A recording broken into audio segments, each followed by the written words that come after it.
I've made the decision earlier in the day to put a hat on, and I did not think about the ramifications vis-a-vis um, podcast recording. And I don't love it, but I don't really know what to do.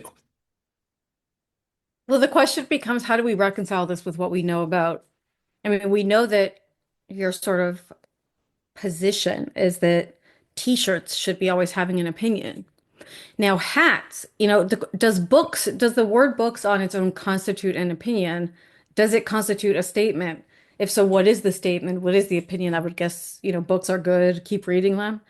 You want to try? Do you want to see the back, or do you want to keep guessing? Oh, I'd love to guess what the back says.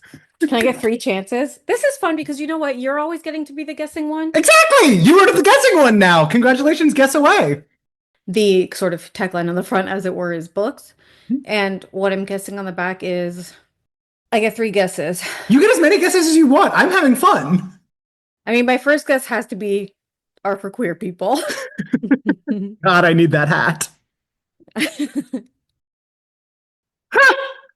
Okay. It's gonna have something to do with gay. So it's either are for queer people, Hmm. or it could be like it probably has to do with not doing censorship to books, right? So it probably has to do with like all books should be allowed, even if they're saying someone's gay in it.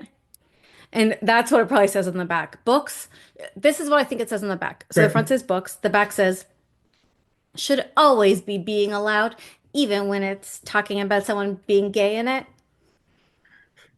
Now, do you want Exclamation feedback point. on, do you want to know if it's right or wrong, or do you want to keep going? Can you do doo-doo? Wait, you know that I'm unskilled in this. I like actually have to, give me a second. I know, and we're trying new things today. Okay. Books, do, do, do. Books, do, do, do. Books. Yeah, I got it. Okay, I'm not sure Um, I'm doing it right. It wasn't about you, it was about me. Fair change. this isn't my guess because this doesn't match the doo-doo, but I feel like it's spiritually something like save lives, but not that. It's like books, like the message is like something like they're more important than you even think. So it's like books. Mm-mm-mm.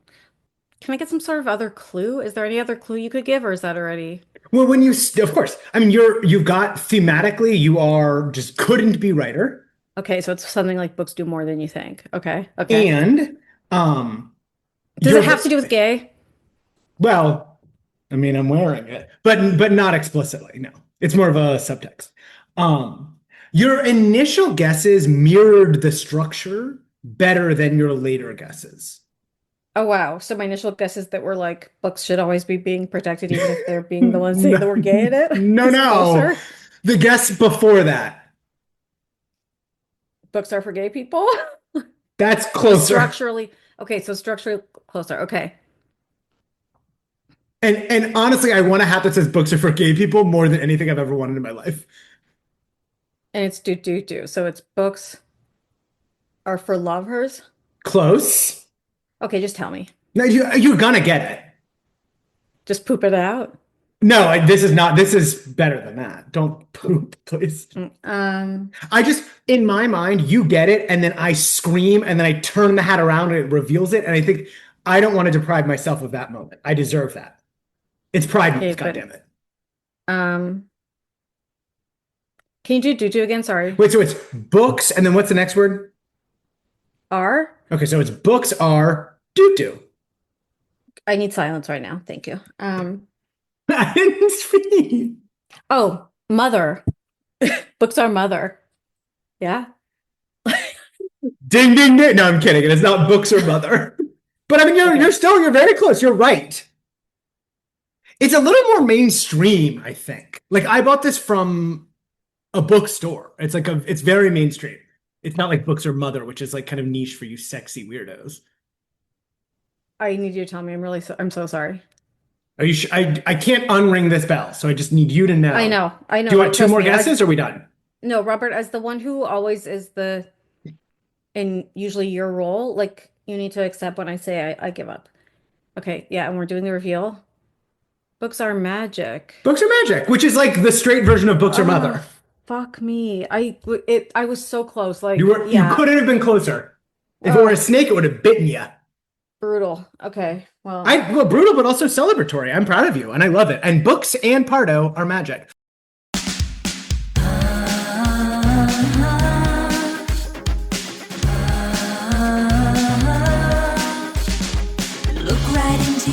last app, you'll see there's a discourse happening. Is this book a masterpiece or problematic? One's a lifelong diehard fan, the other's a first-time reader. Both are really smart and funny and attractive. Sweet feather, sweet feather, talking trends and hierarchy. Sweet feather, sweet feather, relentless focus on their body. Sweet feather, sweet feather, what do they mean by all American? Sweet feather, sweet feather, no sex, just titillation.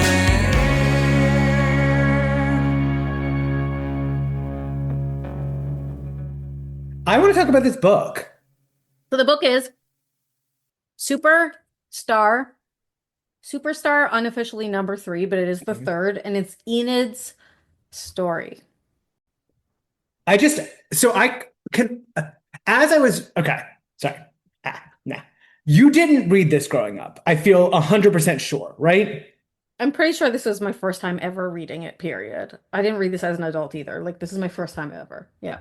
Well, so first off, I feel very grateful to be here for you for this Hmm. because this book, this shy, unassuming, throw it away, it's water book, to me, is a book I will return to. Mm. You don't feel the same way? I do. It Oh, has phew. it's heartbreaking. It's like it has a lot in common with for me Family Secrets. I kept thinking of Family Oh, Secrets, which is where their no, where their cousin yeah. Kelly comes and They dress she's, like it's like triplets. she's reckoning with a bad dad that she has this idealized picture of, and she's blaming the mom for everything that's obviously the dad's fault. And then she also is like going after toxic men who are showing the same Yeah. behaviors as the father, and Yeah, it's a hard. lot of that happens too in this book with the added piece of alcoholism. I don't know if Kelly's dad had an alcohol thing. I don't think so. But anyhow, Trisha's dad did, um right? yeah, of course, Mr. Okay. Martin, you could always smell it on his breath. Hmm. But yeah, this book is heartbreaking. And it's And also heart building. kind of a blender too, I think. I mean, it's very clearly a super edition. Like, it's very clearly different from a regular book. A In superstar edition, yeah. Well, yeah, but I mean, it's in the same kind of like liminal I space as the understand. others. Like, it's I randomly understand. Christmas, which it hadn't been in the previous book. It's so Christmas also. It's like so Christmas. It's like more Christmas even than some of the books that have been called like the big Christmas day or whatever. Like God, I love the big Christmas day. it is so, never forget that there's a book about the twins. There's a Sweet Valley Twins book called Big for Christmas, where it's like them being annoyed about being little kids, and then Are they're you saying like, the words we wish. big for Christmas? Yeah, and they're like wishing like, I wish I'd be taken seriously and be a No. grown up. And then they like overnight and then they wake up and they're like freaking hot, like 17-year-olds or 20-year-olds or whatever, and they're in like hot adult bodies. And it's like, oh my God, they're big for Christmas. Oh my God, what's it like to be a grown up? And it's amazing. Jessica, eh, whatever. I remember every single detail. I haven't read it in literally 30 years, but I could literally tell you the entire plot A to Z right now, but I won't. But Is that yeah, it's behind the very paywall? liminal. It's very Christmassy. Sure.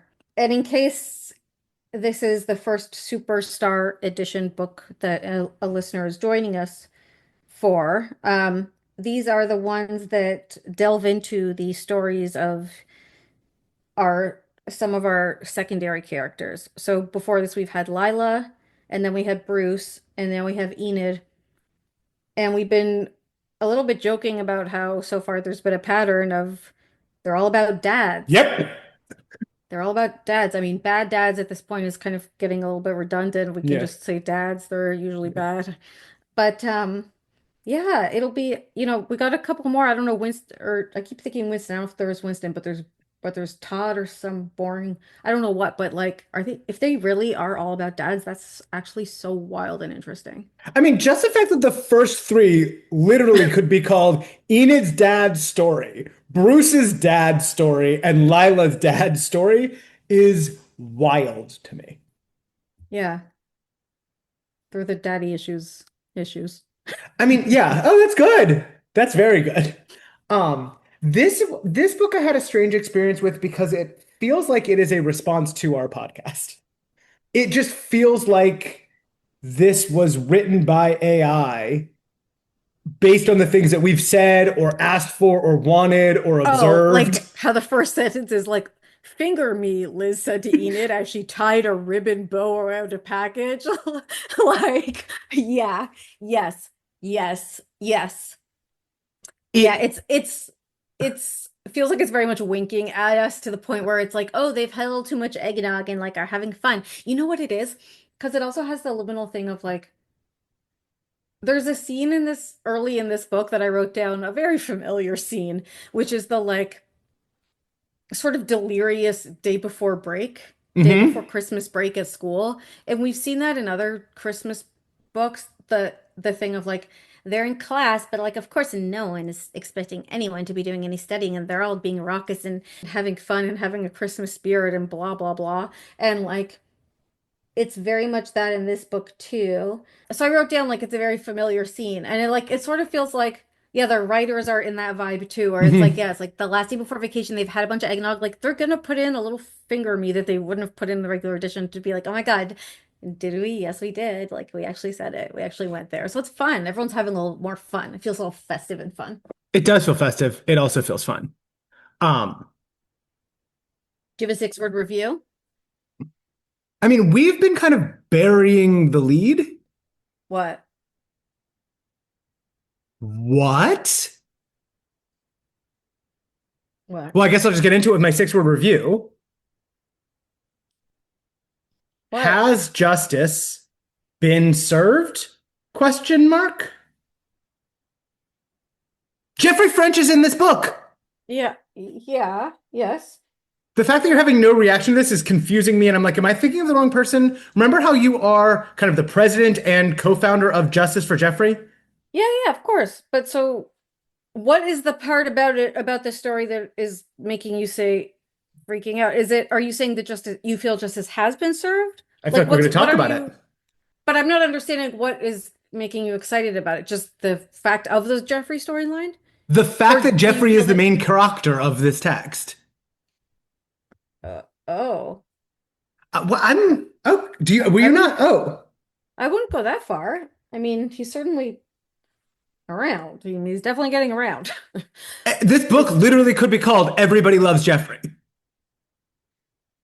oh, he's so great. He's a little dense though, a little too dense in this book, but we'll get into that. That's why But it's justice being served. But I mean, this book, as I was reading, was like, this feels like AI wrote this for Pardo to make like AI heard.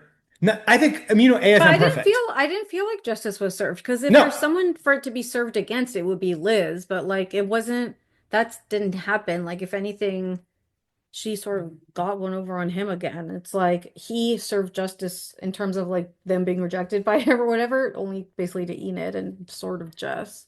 And it's like, let's why did Jess need to be into him again for a page? Whatever. because the book is called "Everybody Loves Jeffrey." Yeah, this book is chemistry test. There's a lot of random stuff. And don't get me started on Dave.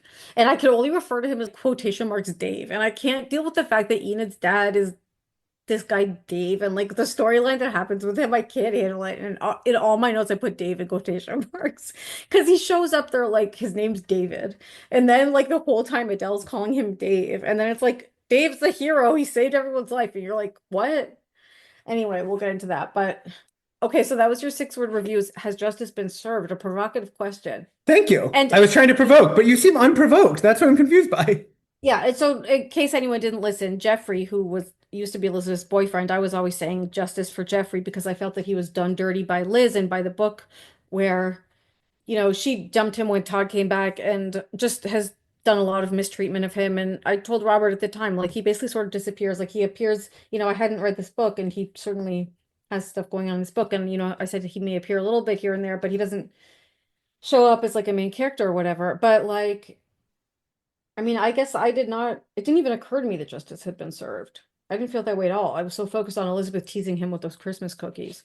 And there was a line I underlined and it could have, where Enid's like, the problem with everything with Elizabeth and her fucking Christmas cookie. Where is it? It's, hold on. It's, I also underlined it, so let me see. there are some really wild lines in this book. I love this book. Yeah. I just hate the end, what happens with Dave, but we'll get to that. Anyway, whatever. She says, like, everything was the problem of Elizabeth and her Christmas cookies. And Elizabeth really was very being slutty with Christmas cookies. When I brought you the cookies, I didn't mean to hurt you. Is this like a euphemism? Okay, you want to hear my 6-word review? Yes, I also had a separate 6-word review that we'll do in a second that I just remembered. You go first. Well, it's a verbatim from the book. Okay, you love to do those. They're rich. It's 8 words. And one of the many lines of this book that made me laugh. And I think Jessica was thinking this or saying this. I don't even remember what she was talking about, but she said, just another bonanza in a year of bonanzas. She's talking about Lila and how good Lila's Christmas is, but like it's not a big deal for Lila because she always gets whatever she wants anyways. Just another bonanza It's in a like, year of bonanzas. it's like, yeah, that's how this feels. It just encompasses a lot, you know? Not, Like, can you say more? Well, it's like, what is a bonanza? I guess is the first question. How would you define bonanza, Robert? Like well, it's a TV show, obviously. But I was also, the way I understood it was like a bonanza is like a really good thing, a rush, a confluence of good luck and good experiences. But I've never But really it's heard like, that word used that way. I guess I think of it as like a spectacle or a big show or something like that. I don't know, or like something big or, and it's like, yeah, these books could be considered like just another bonanza. Could be the title of every book because there's always some like big drama happening, like soap opera, you know? It's like Just just another another bonanza. big spectacle or whatever. I don't know. Anyhow, I don't know what bonanza means, but that's my 6-word review. I love it. My other 6-word review was the use of party as a verb. I said, oh my God, I was like, wow, Enid saying that. Wow, wow, wow, wow, wow. I wrote that too. There's all kinds of wacky stuff in this one. I agree. Enid friggin' smokes a joint. Yeah, Okay. the sweet smell of marijuana. Well, can we say the plot quickly? Yeah, let me get some candy. That'll be useful. Fortify yourself with candy. She's gone. What'd we get? Hi. This is something new. But it's really bad for the environment. It's individually packaged, like really bad. But, oh my God. It's fruit by the foot, or I guess what's it called? French fruit au long. Wait, what is it called? Fruit au long. All right, I plot. remember him from college. That joke didn't land? Okay, that's fine. Pardo has muted herself so as to really enjoy her fruit along. And it's long. I don't think it's fruit. Wait, she wants me to be pattering and filling. I don't know what flavor it is. Is it watermelon? No, start saying the plot. Oh, I don't know the plot. I didn't read the book. I'm muting so you can sing to the podcast. I can't do the podcast without you. You can't just like I'm fuck go- off I'm your gonna fruit fill it. log. Oh my God, Robert, I'm gonna pipe in. But I'm just muting to eat my fruit by the foot. But just start. To eat your what? You're not going to dead name fruit by the foot on my podcast. That's fruit You long. just did. You No, just did. I guess I did. Fruit long.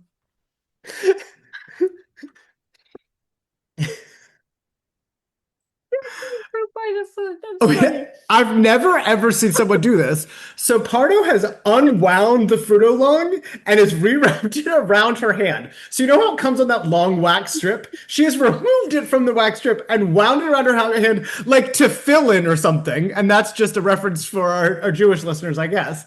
But this is like nothing I've ever seen or could hope to experience. My Fruito long friend. She's crying. You want me to talk while you're crying and eating fruit along? That doesn't feel appropriate. Please start saying the plot. Please start saying the plot. What was the book about? Okay. This Enid. book, I'm sorry. Now she's gone? You're getting another fruit along? You're getting fruit too long? Is that what we call it? Am I going? Yes, So please. you just seem all consumed by the fruit along. You're giving me a heart attack right now. I feel like you're gaslighting me. I really do. And you don't throw that word around. Sorry, I'm just really, the fruit along of it all has really thrown me for a loop-de-loop. So this book is called Enid's Story. 'Twas a few days before Christmas, and all through the house, Todd had gone skiing, leaving Liz alone like a mouse. M-word. Oh, sorry, like an M word. Sorry, that was inappropriate. Like an M word. We're hanging out at a Christmas party, and who do we see? But someone into our lives who throws a wrench. Why, yes, it is the return of Jeffrey French. Well, I thought we were going to say Brian something. I'm like, that doesn't rhyme with Rich. Are you less of a Jeffries girl than I thought you were? You seem like you could take No, or I'm leave. obsessed with him always. Always. Well, then when I set up wrench to rhyme with French, you don't think about it? You think Brian No, what's Brian's last name? Caldwell or Well, something? I was laughing because they call him Brian something the first time he's introduced. Lila's just like, that guy Brian something. And I'm like, I wrote down Brian something. I'm like, please God, I hope they never tell us his last name so he can always be Brian something. They do tell us his last name. I am aware of it, but in my notes, I kept calling him Brian something. If you want to know, I'll tell you, but you don't have to know. You can choose not to know. I don't want to know. America.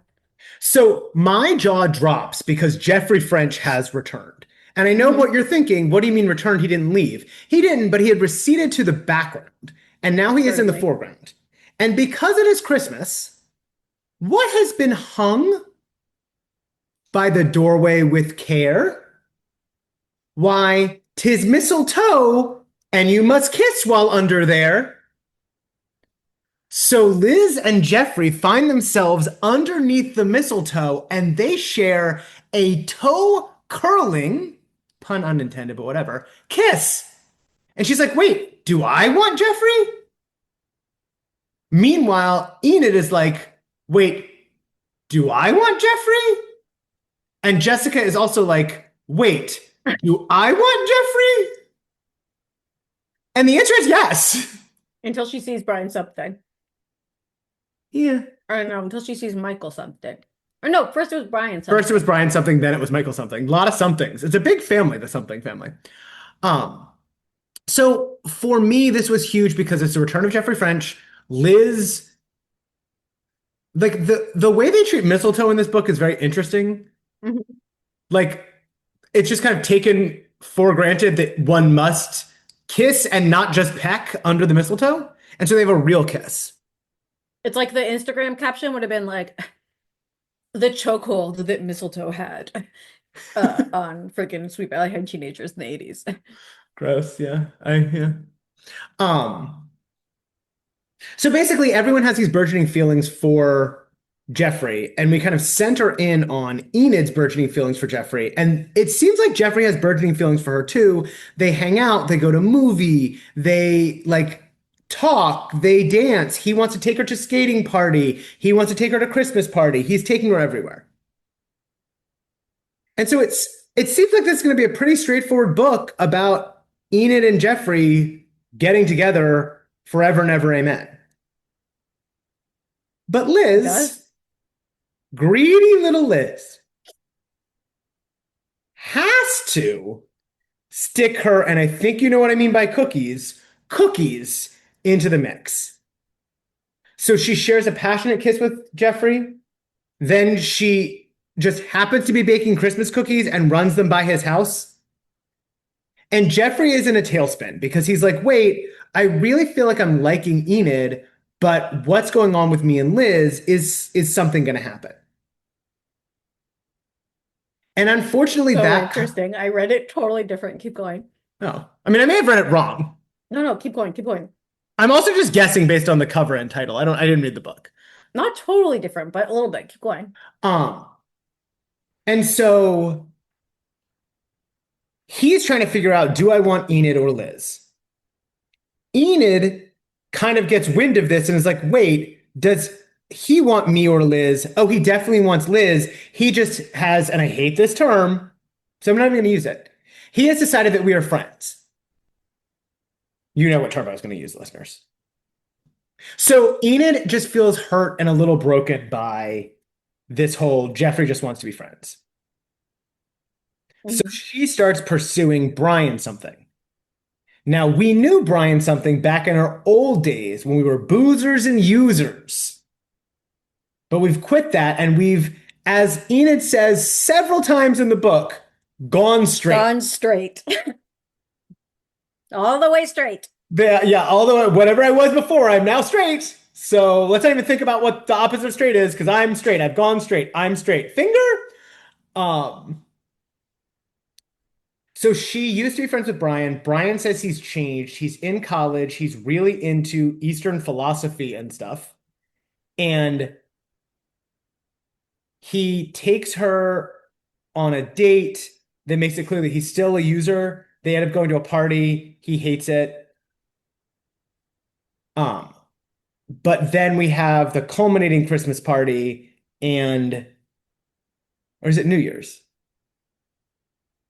The culminating party, I believe, is the New Year's party. Then we have the culminating New Year's party. Jeffrey asks to take Enid, but then is spotted with Liz. So Enid gets upset and leaves with Brian something. Brian something, as is always the case, a boozer, a user, and a bad driver. And so, of course, we get the classic scene that we've seen several times before. He's driving in the middle of the road. Someone is oncoming. What do we do? Who swerves? If I could pause you for a minute there Of course. Mhm. and just expand, not only do we get that classic scene, Mhm. he's not only recklessly drunk driving, etc., he's Etc. also intentionally terrorizing her Oh, yeah. with the vehicle as Yeah. the instrument of torture. So he is using this as a tool to mentally abuse this girl It's awful. by she's screaming, slow down, stop, I want to get out, and he's intentionally threatening to crash, etc., which is something specifically we've seen before a few times, and one of them was in Two Boy Weekend with, I believe his name was Chris, the second boy. Okay. Remember when he came and was like, yeah, Yes. Sam, I want to buy your car or whatever. Oh my, that Let was me take it for a terrifying. test drive. And Sam's like, yeah, just take my girlfriend with you. She's just an object we freaking pass around like an orange. And then I think we also saw it at the beginning with in book like one or two with Yeah. what Rick Andover, Hello, Jupiter, which way to right? Mars? Which way to heaven? Yeah. Sorry. Hello, Yeah. Mars, So which way to it heaven? Something like that. so it's a way that boys like to terrorize girls. And even though in the end Brian something apologizes and says he's going to rehab, that aspect of it is never acknowledged. Go ahead. We get into a big accident. The car seems to be threatening to catch fire. Who is going to save these people? But I'll give you a clue. It rhymes with save.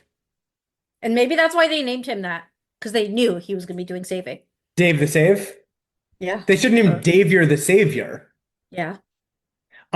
So then, and Pardo's going to take kind of the messy father stuff. So I'm just going to say Davier the Savior comes in, rescues Brian something.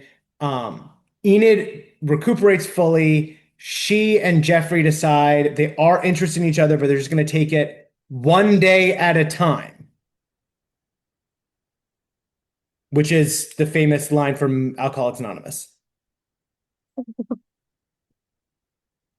You get sobriety one day at a time. And they're like, we're going to take it one day at a time. And the swirling confusion about rehab, alcoholism, lesbianism, letting yourself actually be free and be who you are, party as a verb, it's all a crucible, a cauldron of titillating excitement.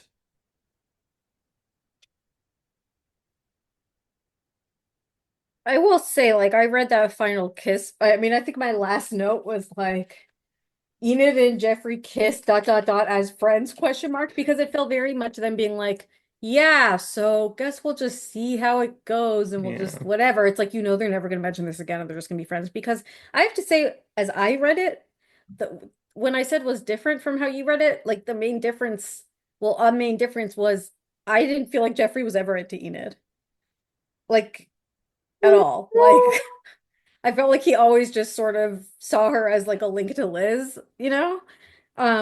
But because it's like at the beginning when he was first introduced to us in double matchmaking duels or whatever that book is called, Taking Sides or something. It's called Taking It's Sides. like Liz was trying to set him up with Enid because Enid w was into him and he was never interested in Enid. It's like he's had the chance to be interested in Enid and he never kind of was. And like, I don't think he suddenly is now, but whatever. Um, Okay, I think there is support in the text for him to be interested in Enid. he certainly is doing behaviors that I completely understand why she would think he is because it's appropriate for someone who's interested in you, like asking her on things that are very much dates that seem like Yeah. dates and like, but I think he's more just being maybe a little bit intentionally obtuse or maybe a little bit conveniently obtuse of like I felt like he was like just doing it as friends and like kind of not paying attention to like yeah obviously it's. Wow. That is, we're entitled to our interpretations. That does hurt me and Enid's feelings. Well, imagine how much it hurts me and Jeffrey's feelings because it's a pretty critical take on Jeffrey, what I'm saying on my darling angel Jeffrey. I mean, he's been, in my view, almost unassailable. The only error he ever made, and the only thing I would ever do is constructive in his performance review of the past 80 whatever it is books, is that one time he said stupid girl to Elizabeth in a sort of teasing, affectionate way. Remember when he was sort of wiped away her tears, etc., when she said, I thought you didn't love me or something. And he said, stupid girl, I didn't love that. Yeah. But that is the only, other than that, he's been virtually unassailable.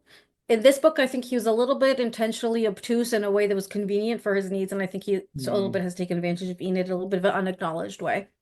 wow. That's That my is read, hard but for me what to I'm really hear. saying is like, wow, look at me being so the objective one that I am capable of leveling this criticism. And I that's mean, the it's real point. impressive. I think he And likes her.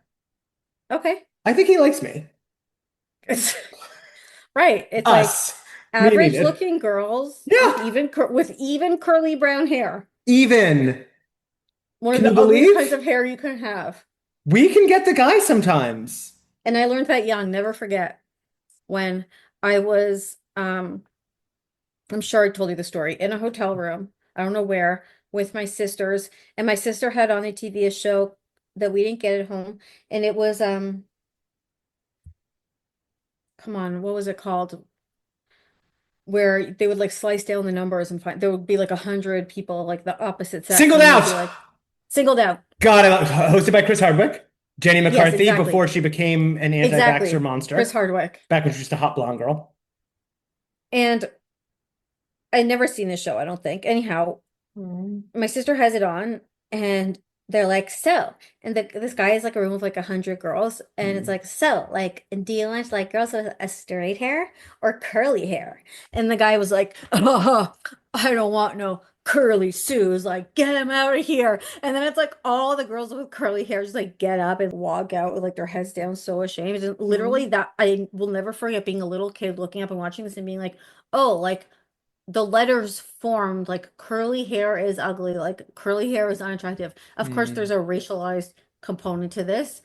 Anyhow, so, but this book could be right as saying even a curly haired girl Hmm. could Nature's be most dating a hot unfortunate guy like creature. Jeffrey. Yeah, a poor unfortunate soul like you did. Mm. Um, I was just so happy for her. really? Wow. But it's I mean, like the thing is, mhm. I guess another reason I read it different because I didn't even see it as being about that at all. Like, so you said I was going to handle the messy dad stuff. Is there a reason why you wanted me to talk about that, or Well, because that's kind of, it's almost A plot, B plot kind of. I'd been talking for a long time, but I also feel so like you you'll, think what you just said is a plot? do This is you think the fascinating. messy dad part is the A plot?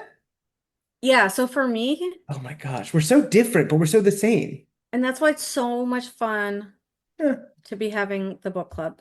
I do love the Um, book club.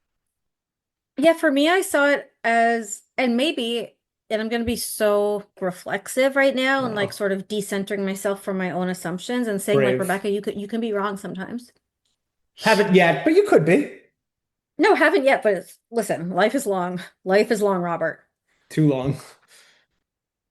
It could be maybe that I'm doing too much of contextualizing it within the previous ones. And so the previous sort of dad narratives, maybe I'm putting too much of that on this. However, I do feel that, well, let me just share with you how I read it. Please.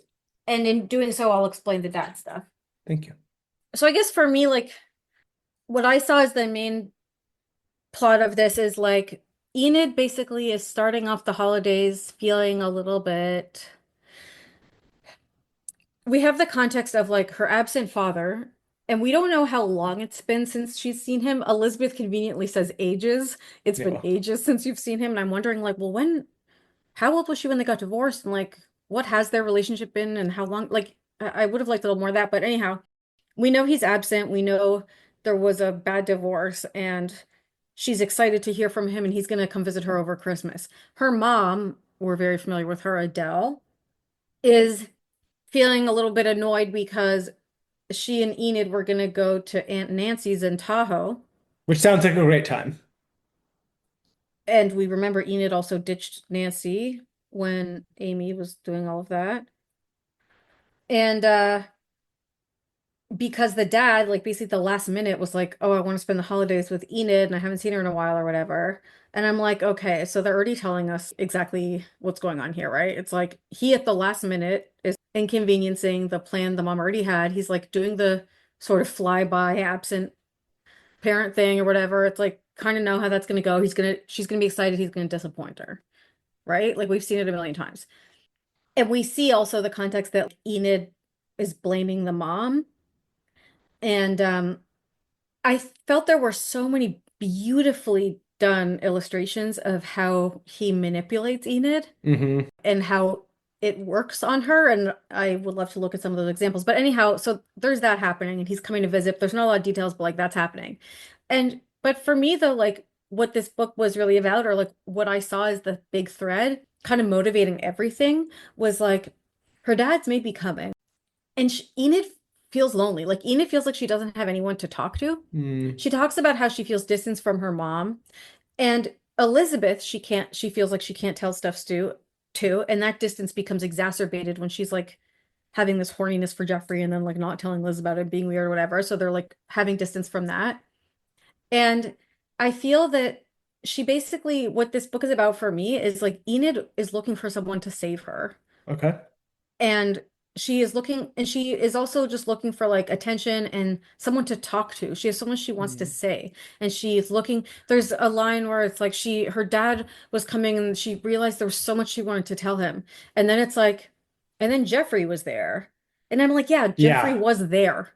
It's like, so it's not even, I don't see it as much being about even Jeffrey for her.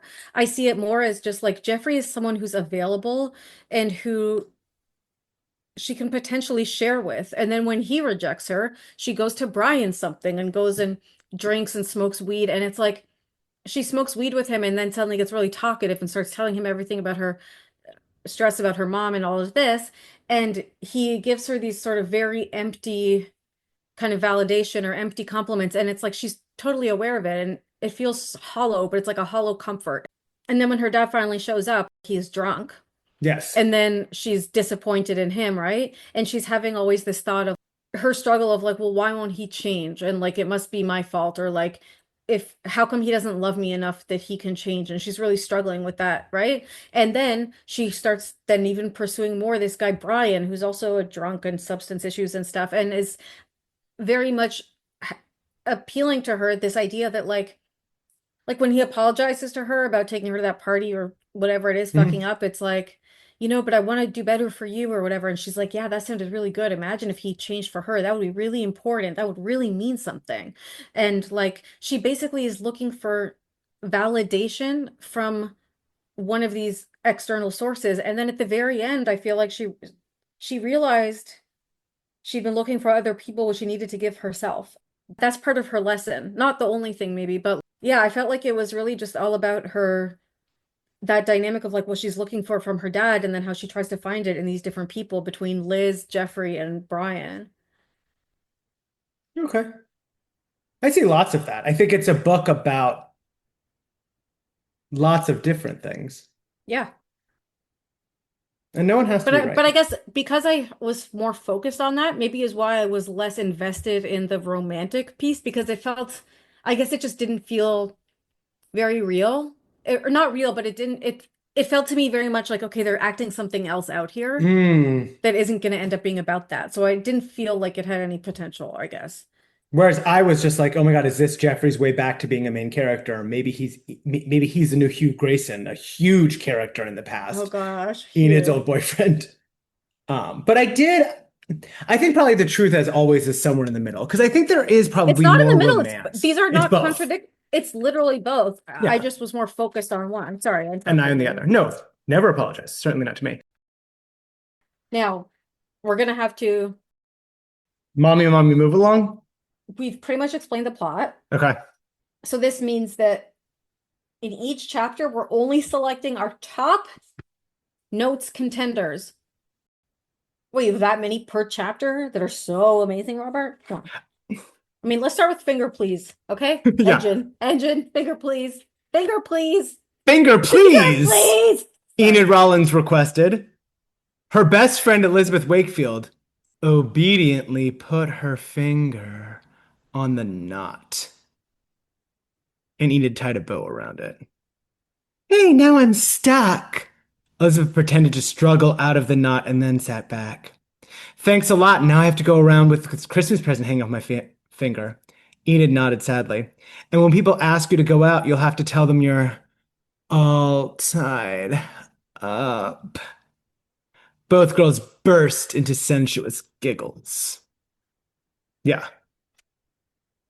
It really is just like, damn, page one, and you're like, sentence one, paragraph one. They are taking it up a notch. They are pushing the boundaries with this book. It's exciting. It's something. And then we get the first reference to going straight. Literally, going straight had been hard, but Enid had succeeded. Yeah, there's like 100 pages of Enid I wrote lesbianically admiring Liz. Mm-hmm. Romance was special, but so was the best friendship. You mentioned that there were many examples of Enid's dad, Davir the Savior, manipulating Enid. I wonder what you thought about Adele vis-a-vis that. Because I actually wrote, so you mentioned canceling on Aunt Nancy, of course. Adele says, Enid, I just spoke to Aunt Nancy and she's really disappointed that we won't be going to Tahoe. I think you should give her a call yourself and explain the situation. And then I wrote in the margin, is this manipulation? Like, I want Parter to kind of explain to me, is mom just sharing her feelings and Nancy's feelings? Or is this like emotional manipulation and passive aggression and a problem? I also wrote down, how come Adele can't go by herself? Like, because I was confused. Oh, I thought it was like, okay, well, if she's gonna be with her dad for the holidays, how come Adele can't go? But it's like, no, her dad is just gonna like pop in or whatever. Mm-hmm. So, um, so I felt like this is just an inherently situation where they had obviously planned this in advance, and then he's coming at the last minute, so Yeah. they have to back out. It's like that's already setting me up to have a beef with him. So, was that necessary for Adele to say no? Do I think she's being manipulative here? I didn't read it that way. I don't think she needs to say it. But I do think Enid should understand that like she's affecting other people and her dad's last minute behavior and her deferring to that affects other people. And then she was going to say, just because your father has to spoil our plans doesn't mean. And then Enid interrupts her hastily.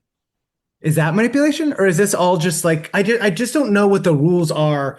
Parents, kids, divorced parents. You know what I mean? I just couldn't tell. I think we have to take it in some, you know what I mean? If this was our only evidence, like it's to me, this is borderline. Does she need to say it? Not necessarily. Is it the worst thing? No. Do you know what I Okay. mean? So for me, it's Mhm. more like taken with everything else. For me, what she does is like nothing compared to what he does. I actually thought she was so gracious to him. Okay. Um, but I'll show you some other examples that I felt were stunning. Okay. Yeah, I don't think this is stunning. I just was like, oh, I'd love to hear from someone else. Like, is this because it reminds me of parents I know where I'm like, are you being manipulative or are you just sharing someone else's feelings with me? That's something I'm kind of working out on my own. Um, And I am talking about you. well, I don't know if, first of all, I think like a lot of times it just also is hard to tell if people are being manipulative. Oh, okay. Um, That's helpful. but like, stop. Well, I'm But serious. but yeah, I think with manipulative, maybe it's like also it's a pattern thing too, you know, because it could be ambiguous. So it's like, is there a pattern of it? For me, I saw that way more with the dad. But let's look at the text. Maybe I was overlooking that. I like to sort of be believing women, etc. Okay. That makes sense. That was my nomination for note for chapter one. This was the first thing where I wrote eyes emoji, and I didn't even do the eyes emoji. I wrote the word eyes Of emoji, course. which made me think that Enid is sort of looking for too much in others. And so Enid and Liz are sort of joking after this about like, oh gosh, like my mom's grouchy and divorce and et cetera, et cetera. And they're laughing about getting each other a lump of coal. No matter what was happening at home, Enid knew she could always count on Elizabeth to cheer her up. Having Elizabeth Wakefield for a best friend made up for a whole lot of unhappiness. It's just an unusual framing, and Hmm. it felt pointed, like that there's for her to explicitly say that she's looking for Liz to not just be a positive thing or source of happiness in her life, but to make up for Yeah, the unhappiness seems like a big lift to ask of that friendship, if you know what I mean. I do know what you So mean. that was when I started flagging that, for Enid. Okay. I mean, I had to say, I mean, Miss Dalton, Hmm. right? Bonjour. Makes a joke about how actually we're gonna have a test today. And they're like, what? No. And she's like, no, no. I thought we would have a traditional French Christmas cake, a bûche de Noël. Of No course. real work today, but s'il vous plaît, try to speak French. That is if you remember. And I wrote down, so why isn't she? She's Yeah. speaking in English. Because It's like, we if need to she be able to wants, read it. I know, but I'm just like, Dalton, you're annoying. Okay. Oh, one more thing I must say in chapter one. Okay. I didn't say we could only have one each for chapter. I said but we have to choose our tops.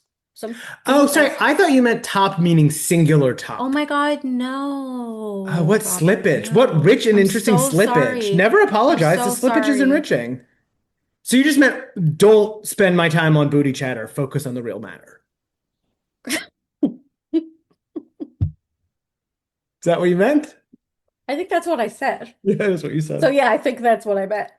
Yeah, I need to just start taking you at face value instead of trying to interpret it. Yeah, I You, meant like our tops. okay. So my other thing is Neil Fremount, like racial attacker and racial violence doer from the book Friend Against Oh, Friend, sure. who we made a lot of hay about. Is he going to get any consequences? It kind of doesn't seem like it. How's this going to be referred to in future books? We're now getting him. We haven't had him specifically um, mentioned or referred to since then, but now we're getting him not only reappearing in a apparently unproblematic way, i.e., he's part of the social fabric and no one seems to be having any issues or it being mentioned that he, etc.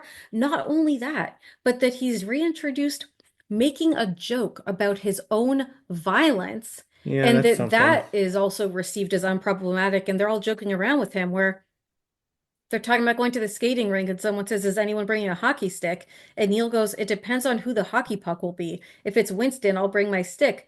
But then they're going along with it. And Winston's like, no, I break easily. Haha. It's like, okay, that's a choice.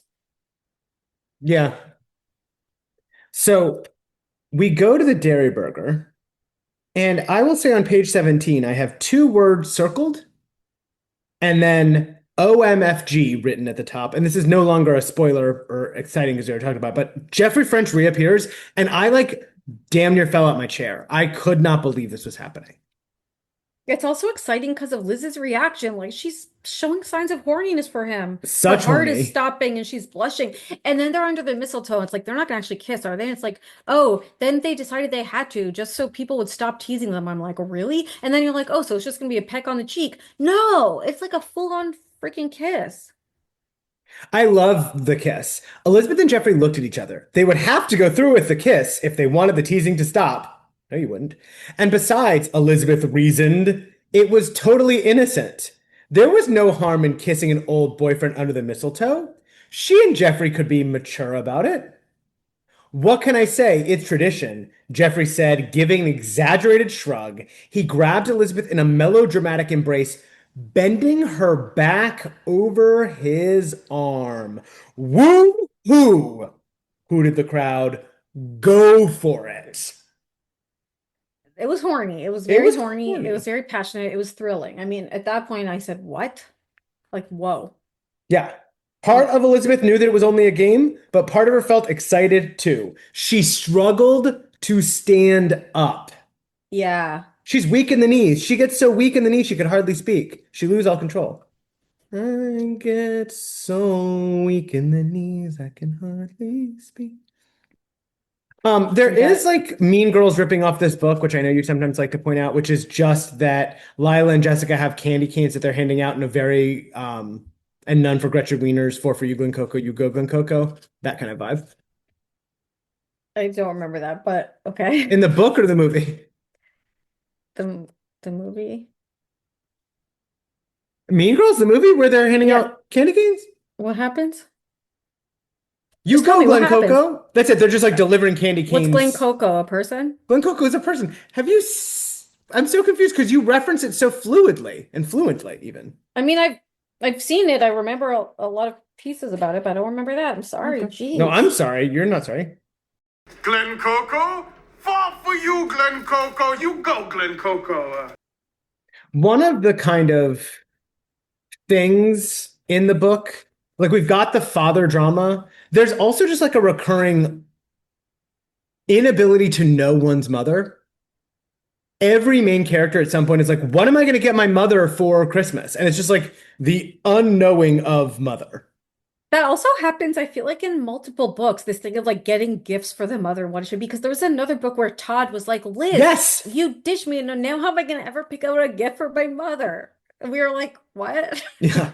It's Yeah. so interesting that no one has a sense of their mom. But Jeffrey says, do you think she's like one of those corny t-shirts that says world's best mom? Or maybe one that says, don't talk to me now, I'm having a crisis?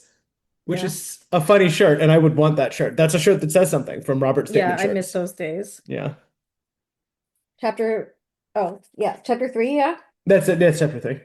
Oh, I just have some dad stuff. Okay. Enid comes home or whatever, and her mom tells her she missed a call from her dad. And she's like, what did he say? And she's like, nothing. And Enid's like, did he leave his number? And she says, no. Did he say he would call back? No, and I didn't ask. And then she says, Mom, why do you have to act like dad's so terrible? Can't you be nice to him at all? I mean, couldn't you have taken a message or gotten his number? And Adele's like, I'm sorry, Enid. I just walked in the door. I had a terrible day at work, and I just didn't feel like getting into a long conversation with him. And like, and then she goes, do me a favor, Mom. Like, next time he calls, I'm not here. Get his number if it's not too much trouble. And Adele's like, I find it hard to talk to him after what he put me through. And Enid's like, oh, really? You never actually tell me about any of those supposedly awful things he put you through. Yeah. And Adele says, Enid, you know perfectly well what I'm talking about how he supposedly has this big drinking problem. I never saw him drink too much. I think you just exaggerated. So it's, I think, important for us to see that, like, Enid, at least what she says, is that she doesn't believe what her Yeah. mom says about her dad's drinking problem, and that she says she hasn't witnessed it, which is when I was starting to wonder about the age and the years and how, et cetera. But I think then we very clearly see that that was a lie, that she is actually hyper aware of it, which is Yeah. so beautifully done. But I this is where we start to see not that he's necessarily manipulative, but that Enid has a habit of attributing her dad's behavior to her mom. So her dad's inability to leave a number Yeah. or to That's leave helpful. information, right? It's like she attributes that to, well, why didn't you ask? It's like nothing can be his own responsibility, and that is a pattern that we're going to see. That is really helpful because I was like, well, she should have asked for the number. Why didn't she? And it's like, Mhm. what you just said was really clarifying to me.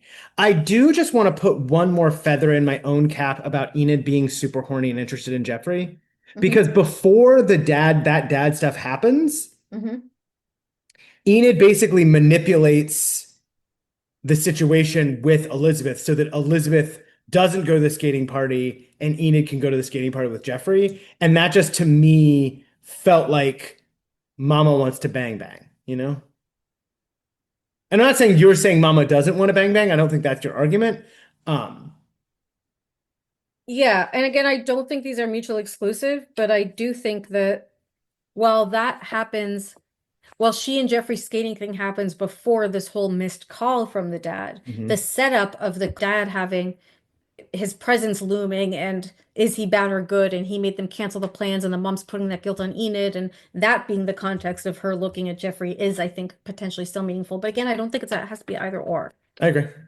But yeah, she's certainly horny. Yeah, I just want Horny to for what? I don't highlight. know. Yeah. We'll never know.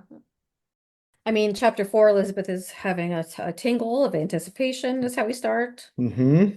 Vacation, Christmas.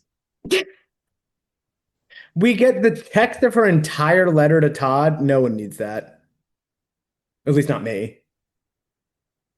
There's a lot of like people overcompensating for stuff in this book, right? Like, so Liz is feeling horniness for Jeffrey, so she does her typical thing of like rushing to write this effusive letter to Todd and like sign it XOXO like manically every time she thinks about Jeffrey. Jess had some uncharacteristic, in a nice way, empathy for Lila in this book. The Bonanza stuff? Well, just like Lila is sort of doing her usual thing of puffing her chest out about her wealth to compensate for her loneliness vis-a-vis daddy not being home over the holidays. We've all been And there. Jess, instead of necessarily getting too caught up in that at the surface level, sees Lila's pain.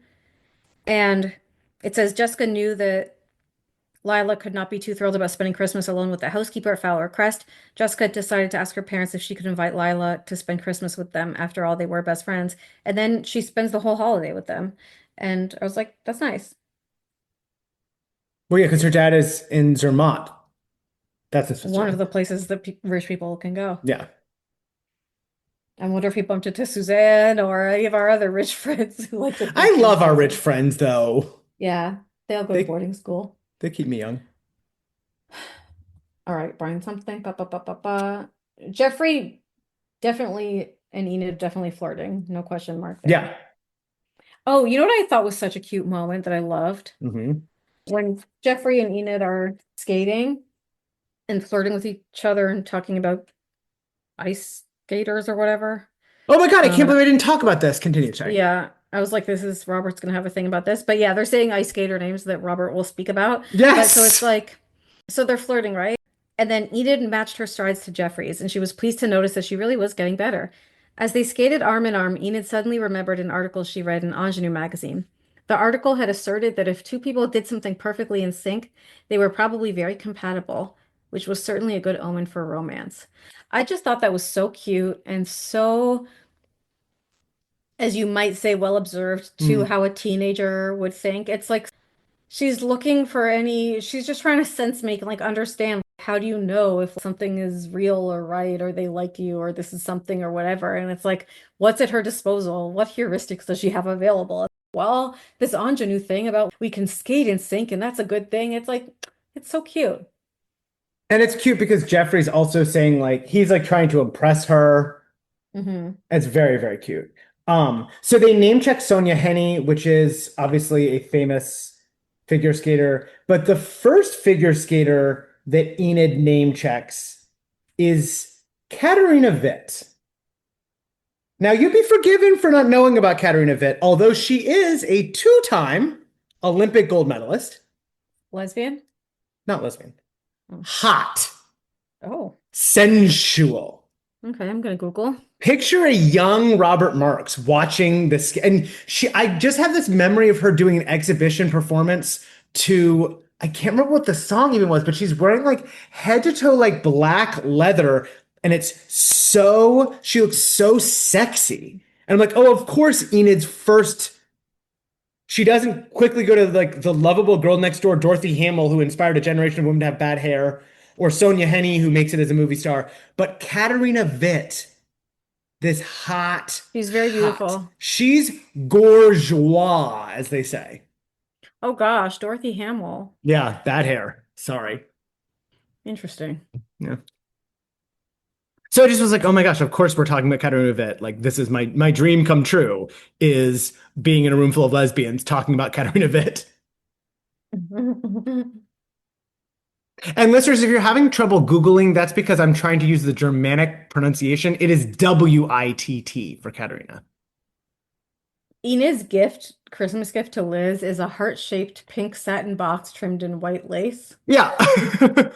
Vagina. I wrote big, Yeah. which I thought was pretty funny. Okay, here's my manipulation example, may I? Yeah, I have it underlined as well. So dad calls. She asks a straightforward question, when are you getting to Sweet Valley? And he doesn't answer. He asks her question. And she's like, yeah, well, I want to see you. And then he goes, well, your mom isn't exactly thrilled about my coming. Is she Hmm. still upset about canceling the trip to Tahoe? When I spoke to her yesterday, she sounded a little cool. Good It's sigh. like that. Okay. And then Enid goes, I think she's still upset about canceling the trip, but I told her it's more important that I see you. And then he goes, don't be too hard on her, sweetie. That's the manipulative, which is he was the one who brought it up and is subtly, without explicitly saying anything bad, like putting the blame on the mom or putting the fact that there's tension or a problem between them on the mom, when really the problem is him because he did this last minute and forced her to inconvenience her plans. But he is saying, like, well, she's being cool with me and like making that Enid's problem. And then when Enid agrees with him, he says, well, don't be too hard on her, as if he's being the nice guy. What? And that's the so manipulative part. And it works. Enid smiled. Her father was willing to stick up for her mother, but her mother would only criticize her father. That hit me so hard. Yeah. I think it's actually so common. I Mm. think it's so, so common, this dynamic, and it's so manipulative, where it's like he's completely twisting the situation, which Hmm. is that he has fucked over this woman. He has been probably abusive. He's impacted them. He's abandoned the child, basically. He's not parenting. No, And he's a making the dick. mom be the bad guy for having any kind of reaction or acknowledgement when he specifically does stuff to provoke her, right? Yeah, It's like it's awful.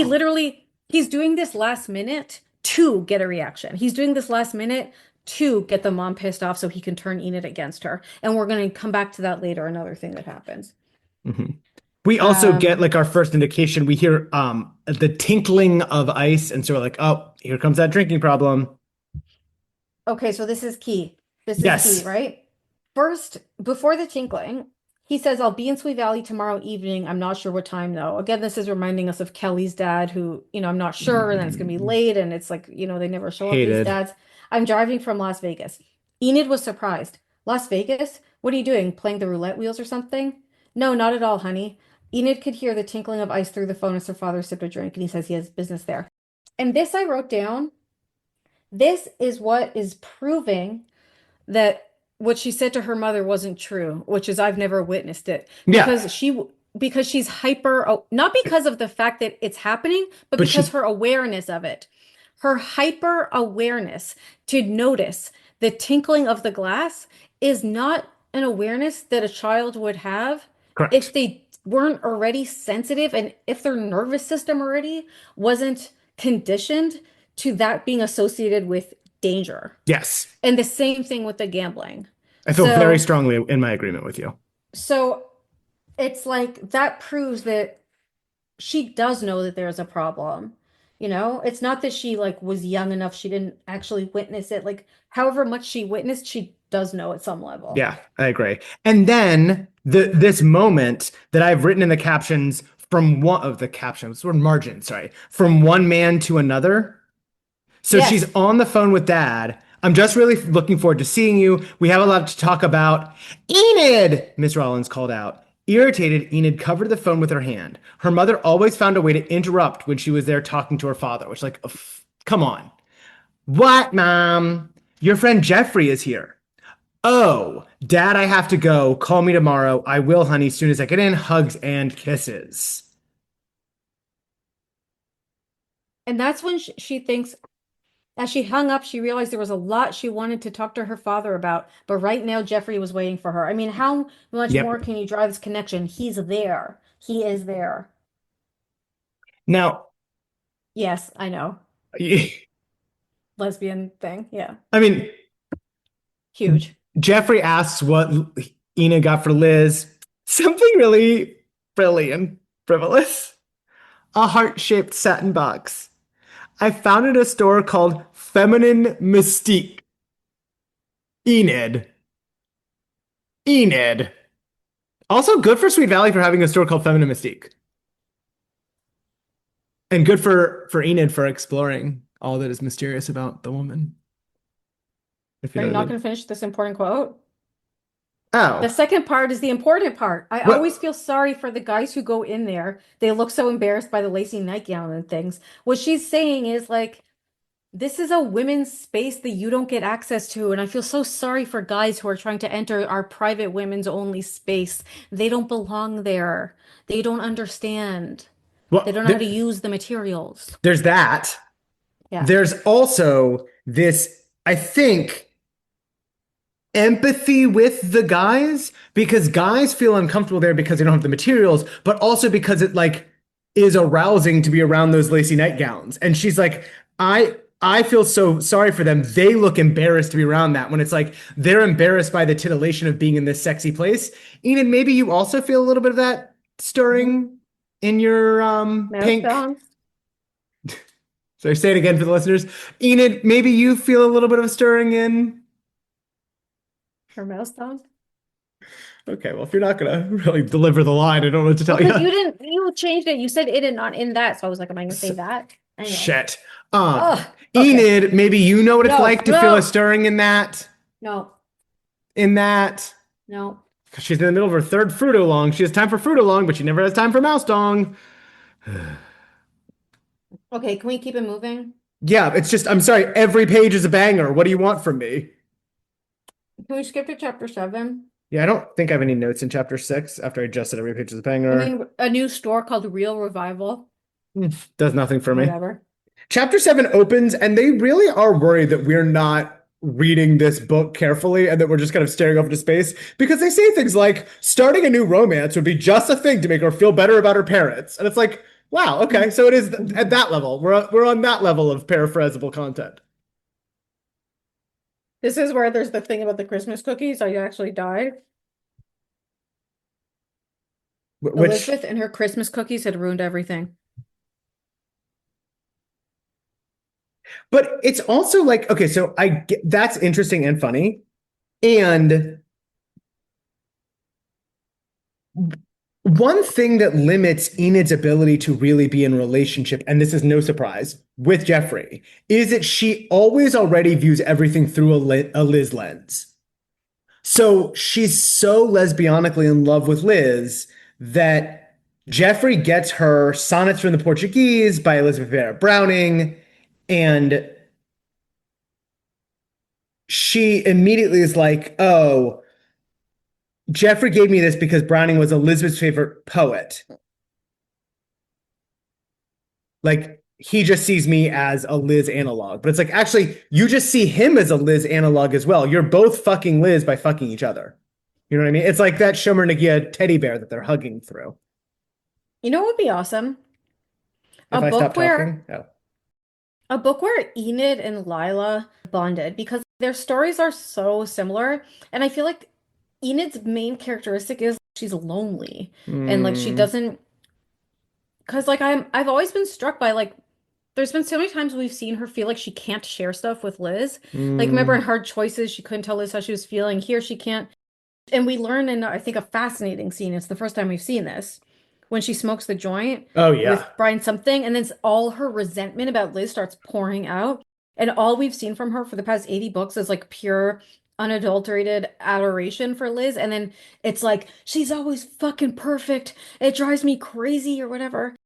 So I think there's something similar where like she feels she can't be vulnerable really with anyone. And I think Lila has a similar thing. They're both so lonely and they Hmm. both don't have siblings and they both their dads have abandoned them.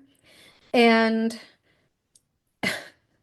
there's actually a lot of parallels to this movie I watched that I started telling you about, but I never told you how it ended. But if I could tell you how it ended, it will explain. You want me to quickly say? Very quickly. We are 10 minutes over mommy's bedtime. I saw this And not movie even called halfway through the book. I saw this movie called I'll do it really quick, called The Black Coat's Daughter. The what? Black coat as like a compound noun. Is that a term people know? Like red I coat? Robert, we really don't have time. You're right. I blame myself. I'm going to Google it while you talk.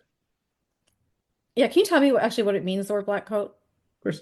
I'll just get off of Katarina Witt's Wikipedia page. The Black Coat's daughter. No, no, don't look up I want to know just the word black coat, what it means, not in context of this.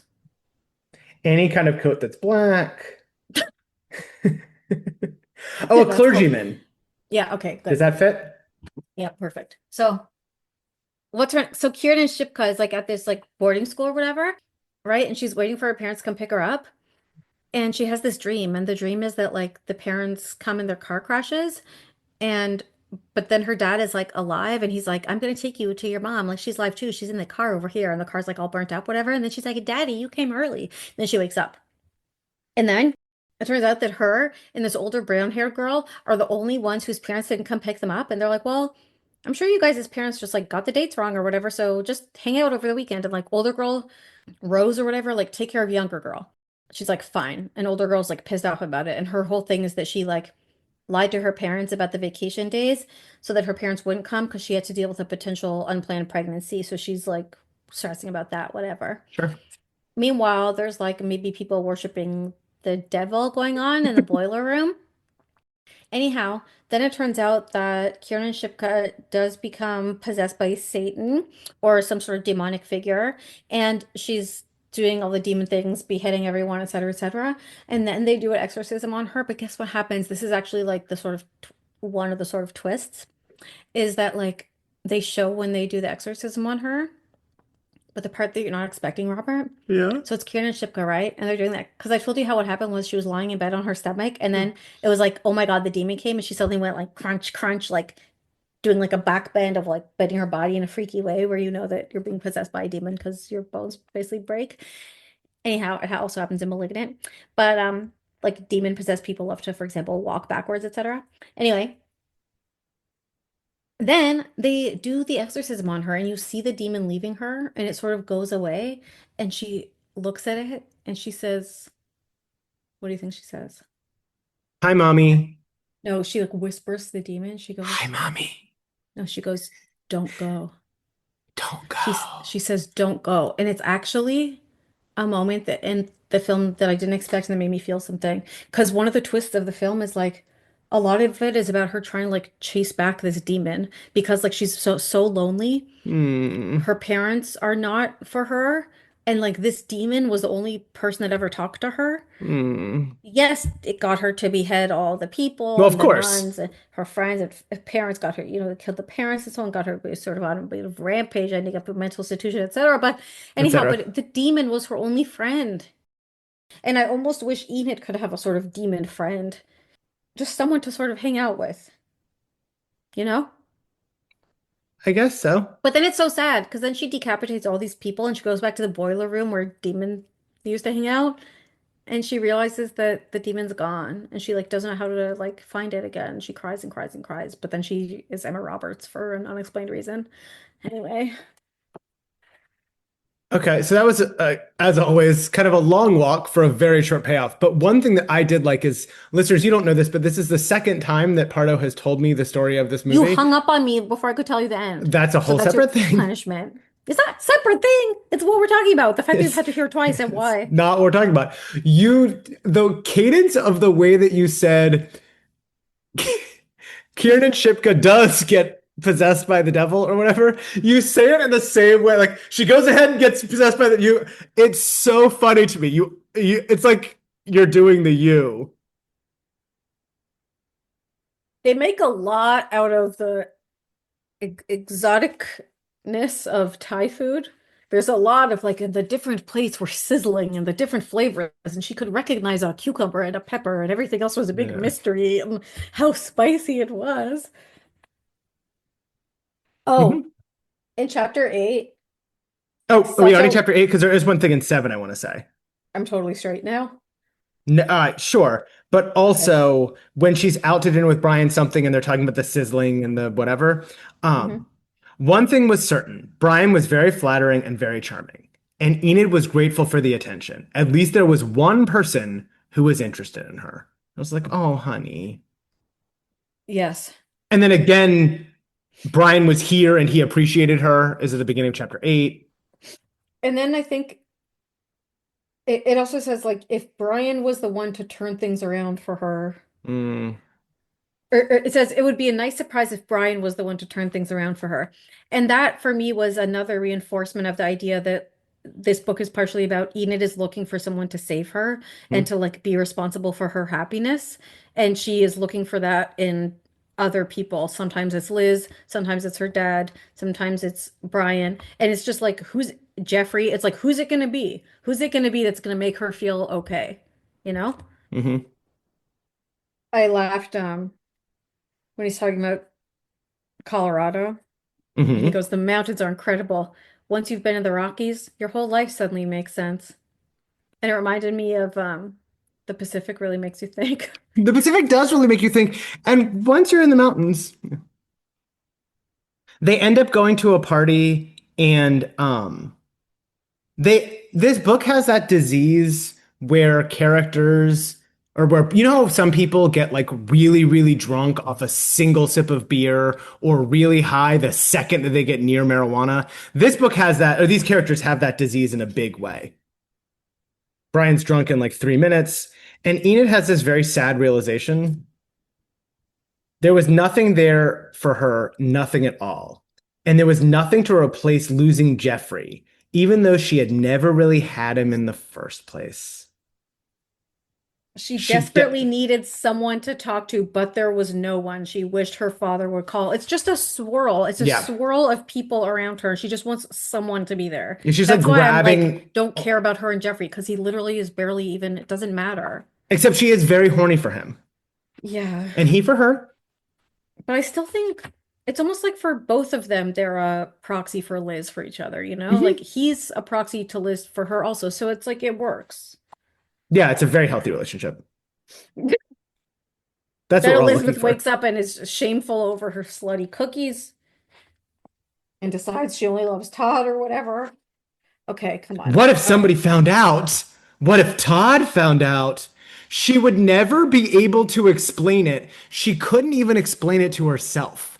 And all of that just made me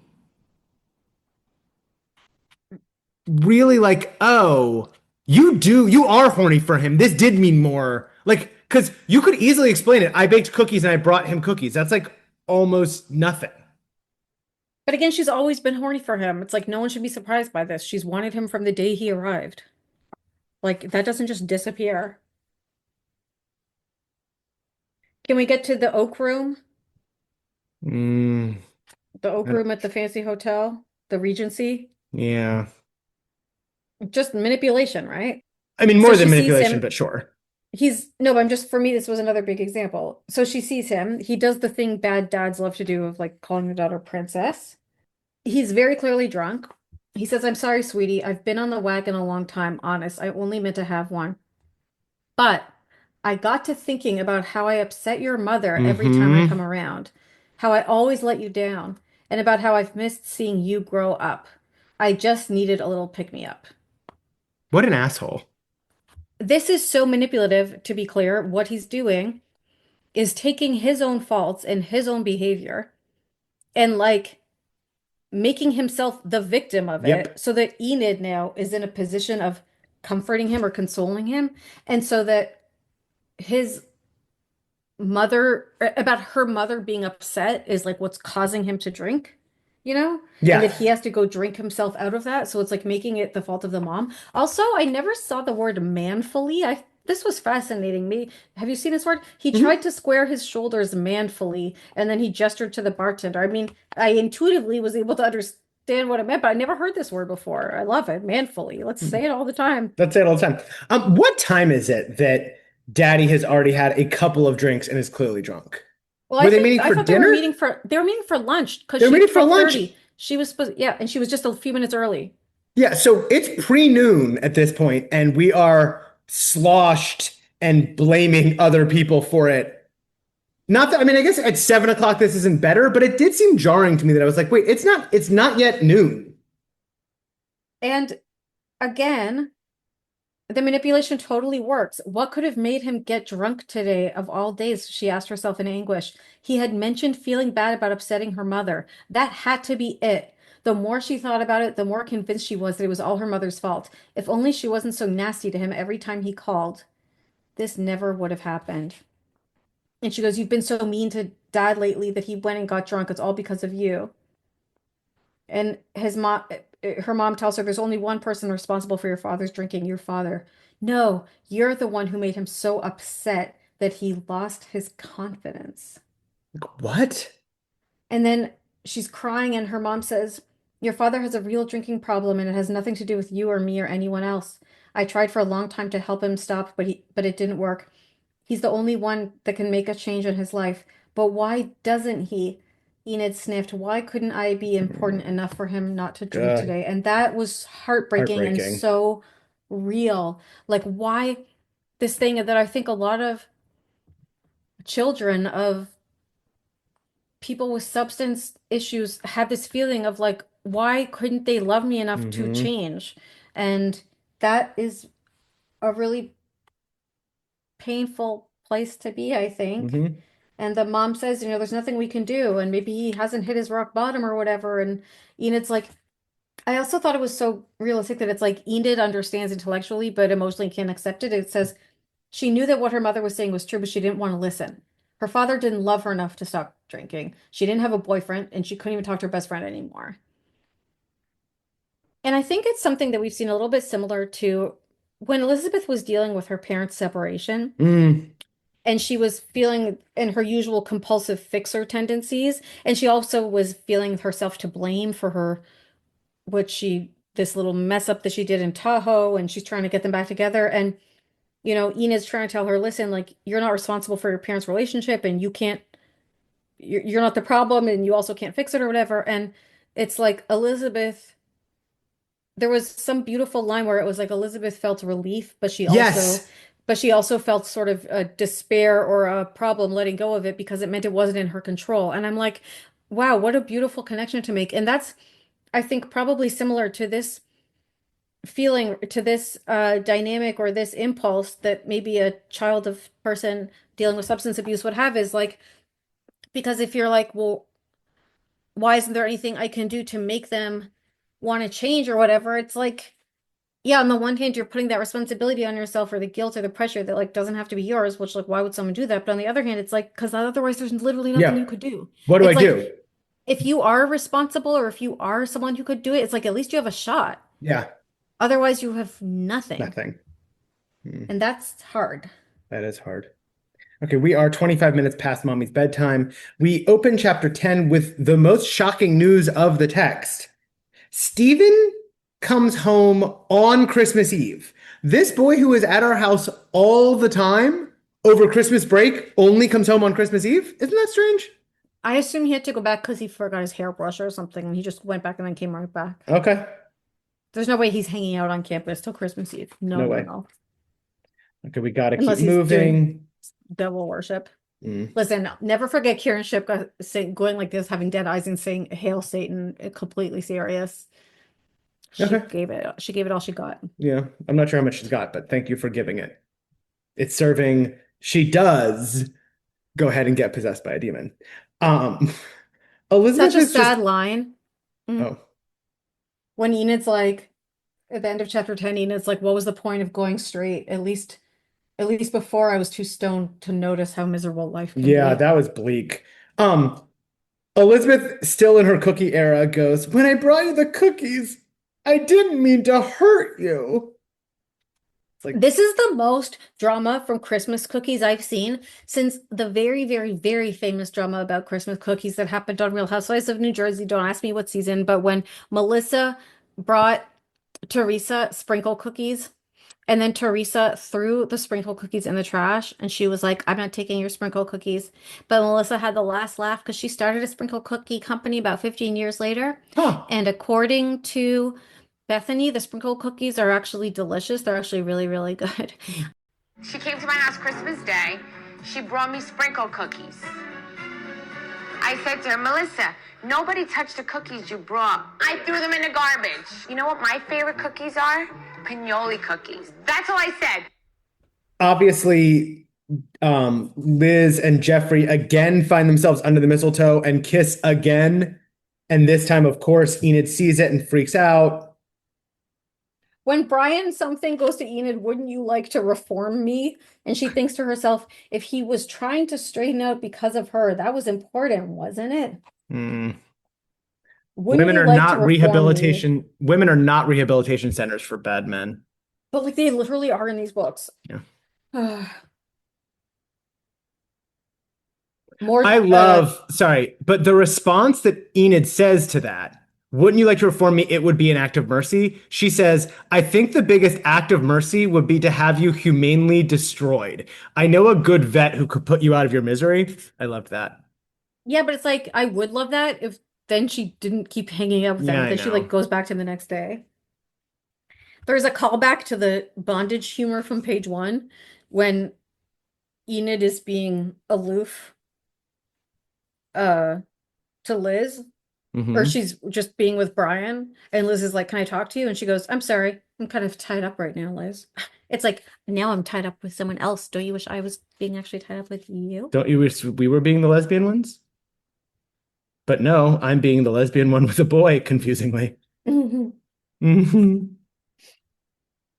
The right. book adopts a very abstinence-only approach to substances.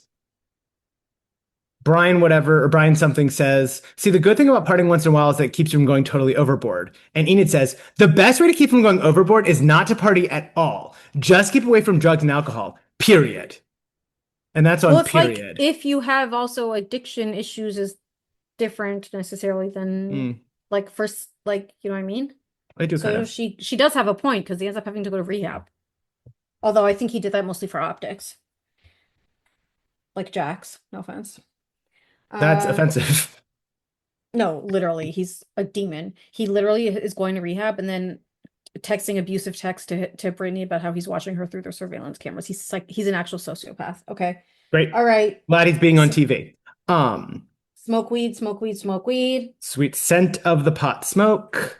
Sweet She scent of the pot she smoke. goes off about Liz and she says, "My best friend, she's so perfect. Sometimes I want to scream, and she's not really all that perfect."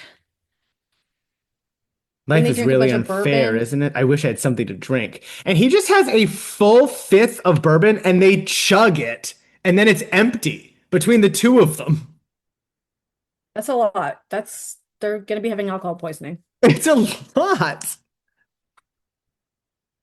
Did you make anything of this when she's stoned and she's like hyper fixating on this 12 days of Christmas? And she's like, if I could just make sense of the 12 days of Christmas, everything would be okay. What does it mean? What does it mean? I was like, does that mean something? No, I think they're Because just stoned. she was sure that if she could find the answer of knowing what the 12 days of Christmas were for, everything else would make sense. What does it mean? I don't know. Okay, chapter 13 is again just Enid's dad being an asshole. Like Adele's at home, and Enid's dad, David slash Dave, okay, Hmm. shows the fuck up at her house at 10:30 at night and goes, I hope it's not too late to drop in. I have to talk to Enid and it can't wait until tomorrow. And that's when it's Wild. like, and then what happens is, not what should happen. What happens is Adele's like, well, I don't know where she is. And then quote unquote Dave starts driving around town and like Hunting her down. he gets like fucking scared straight from seeing the like what 20-year-olds at Kelly's who are drunk. He drives by Kelly's and it's like, oh gosh, he got a sense of what his life could be, and he really decided he better deal with his alcoholism. I'm like, that's what does it. And then But also, what he sees is somebody drinking alone at the bar. And it's like, you were just doing that a day and a half ago. What? whatever. And then he saves Enid from a fire and blah blah the fuck blah. But I'm like, he never explained what the supposed urgent thing that he had to talk to Enid about, Nope. that he shows up at his ex-wife at 10:30 p.m. and says it's urgent. That's abusive behavior, Mhm. okay? That is using the child to wield control over It's an ex. gross. Something that, as we've discussed before, ex-fucking husbands love to do. And that is highly manipulative, and he gets rewarded for it. And it really pissed me off Mhm. that he ends up being redeemed in the end because of his heroic quote unquote Dave nonsense, when he's an extremely toxic, abusive, highly manipulative person who is not to be trusted I don't and trust who has him. not taken accountability for anything barely. And he's like, well, What do you actually, mean I'm gonna barely? go to he's like, I'm looking into rehab at the end of it, and like, I guess I'll go. Well, it's a Okay. little more than that. He says, like, I'm going to Okay, be Jax. away.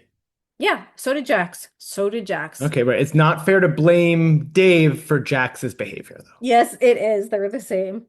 Okay. Did he make Enid's mom? Did he buy Enid's mom breast implants and then tell her this is he was paying for them? He got to decide how big they were. Yeah, That's what he did to his wife, Brittany. I do want to not be having this conversation. What I do? So you are forced to, I guess, by the dictates of morality or something else. I did think that consistent sometimes with other special edition liminality, etc. Like there could be like a wish fulfillment fantasy thing about the dad turning good at the end because she's like, it was like magic, etc. Yeah, yeah, yeah, yeah. Did Okay. you? So I also was thinking about kind of the other Christmas books that we've had in these liminal spaces where we're like riding a bus home with Santa Claus, or like, was it all a dream?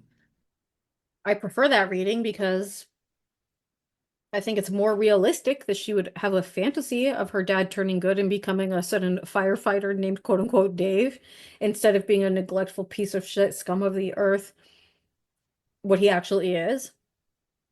Yeah, I don't think it's realistic that Dave suddenly has become a firefighter and has suddenly realized everything because of one drive-by of Kelly's and seeing one guy drinking unproblematically. No.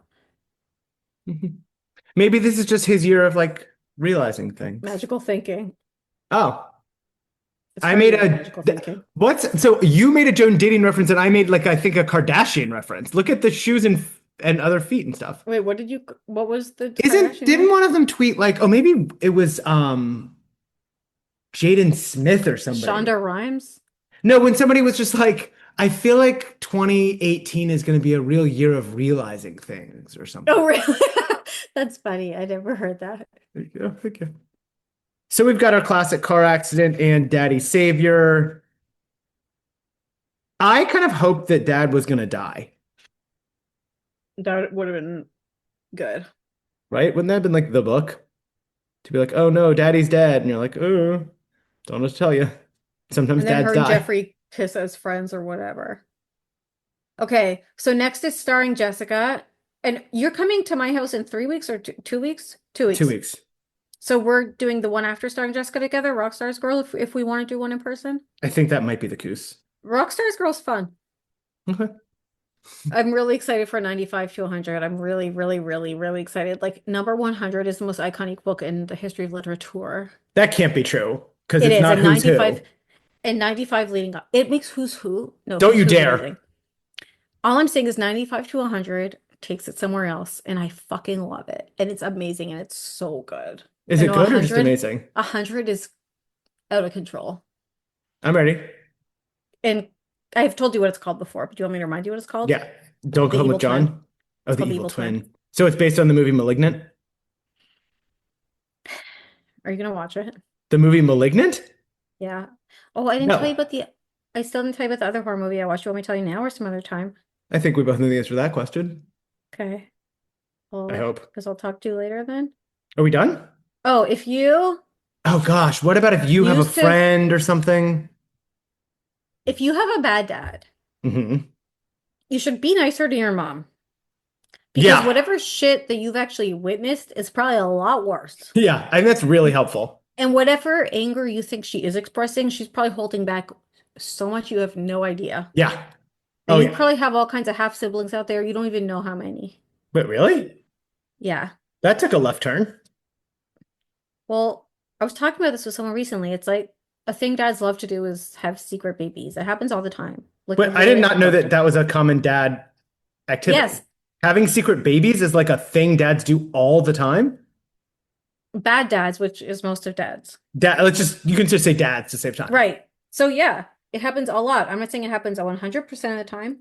But like more I'm than saying zero. It happens way more than we think. Like it happens probably 25% of the time?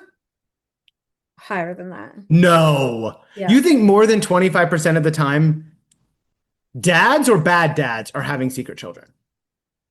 Like definitely bad dads, which Okay. most dads are. Yeah, I remember that from earlier. You know what I mean? So it's a very high percentage of bad dads, which Okay. already is itself a high percentage of dads. You know what I'm saying? I do know what you're saying. Anyway, okay, if you are a bad dad, Thank you for coming to our podcast for help. Yeah, you're taking the first step towards reform and accountability by listening to our podcast, which is famously anti-dad. And that means that you are wanting to look at the dad in the mirror. No. You're wanting to make a change. Okay, And Michael the first Jackson. step to doing that is subscribe, rate, and review our podcast and share it with a friend and make a nice review. Yeah, even though we've been kind of hard on you. If you know what I mean. Yeah, but it's because we care and we know you can do better. I'm not sure they can. You know what I mean? If they're listening, they can. Not all the ones, but the ones who are listening, those Okay. are self-selected group of people with bad dads with potential. We should start a club for them. BDP.